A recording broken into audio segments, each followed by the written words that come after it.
My name is Afere Alaba Lawrence. I'm from Nigeria. In 2003, I gained admission to study business administration in one of the best private universities in Nigeria. And like every other student on campus, I began to study and to read very hard so that I could come out with a good pass that could get me a good job, a well paid job in one of the banks or in any company in the oil and gas sector. And I remember it was on a Friday, November 17, 2006, when my life changed. This change was inspired by a report that I read in the newspaper, and then the report talks about the plight that over 40 million young Nigerians were faced with. The report says that as at that time, over 30 million young Nigerians were unemployed.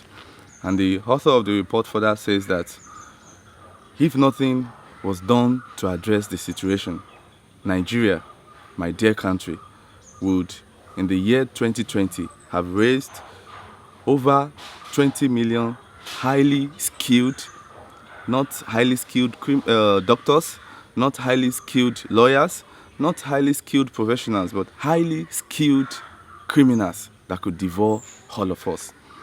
I was scared. And at that moment, I began to think of what I could do to address the situation. And so I stopped attending classes and I began to study books on business and entrepreneurship. I began to read books on social work. And so in 2007, when I left the university finally, I went back to my community in the southwest part of Nigeria, Akure. And Akure is a low income community. And when I got back home, my parents, my friends, my relatives were shocked. And they asked me what I've come to do in the community where there were no jobs. They expected me to stay back in the city where I attended the university so I could get a good job. And I told my parents that I want to do something different with my life. And they were disappointed because they had spent so much on my education. And so they expected that I would stay back in the city, get a good job so that I could send some money back home. But I disappointed them by coming back home. And so I was asking myself, where will I start from? Because if you come to my community, you see lots and lots of young people who are idle, who are jobless and roaming the streets. And I was asking myself, where will I start from? How will I help to create jobs for these young people and also create meaningful jobs for myself? And so in 2008, I came up with an idea to start a farm where young people and myself will work, cultivate, and earn some money. And so I shared this idea with some unemployed youth in my church, about 5 of them, and then they went back home that day and shared the idea with their friends. And the following week, 15 of us started this project. And it was lovely. We named it the Youth Farm Project. If you come to the farm, you will see how youth, all these young people and myself, how we work, we cultivate the farm, we weed the farm, we eat together, and in the process, we learn new entrepreneurial skills that could help us to become self-employed.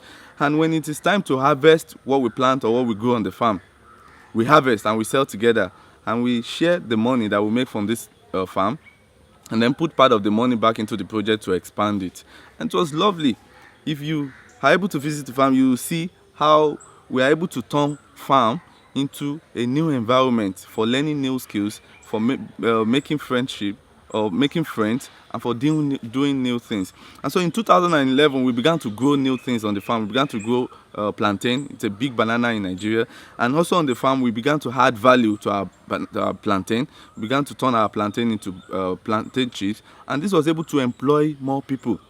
And so the idea of the farm project is to help young people to become self-employed, maybe by working on the farm or starting their own farm after attending the project, or starting other businesses using the skills that they're able to learn on the farm. And in 2012, because I have this desire to expand the farm, to make it more sustainable and to reach out to a lot of young people in the community. So in 2012, after my training in an institute in India, Kantari International Institute for Social Entrepreneurs, I was able to further develop the project, and I changed the name to Springboard.